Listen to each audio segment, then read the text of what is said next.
Ó, nós de volta de novo aí. Eu tô aqui com essa lavadorazinha.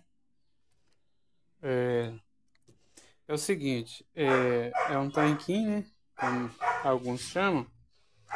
É, às vezes acontece o seguinte, que ele começa a travar, né, e fazer muito barulho. Eu nem olhei o que tá lá ainda. Tô arrancando o eixo dele aqui, ó, sacando o eixo dele, o, o agitador, né? Aí a gente vai ver o que que tá dentro do agitador lá fazendo barulho e às vezes travando, ok? Só um pausa aí.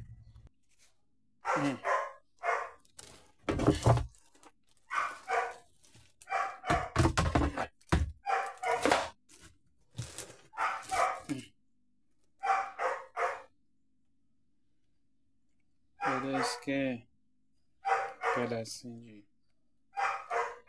correia de cinto, né? Não sei o que é. Mas olha aí, ó. Ó. A gente vai colocar um novinho, porque já comprei, né? Que aí daqui a pouco a gente volta.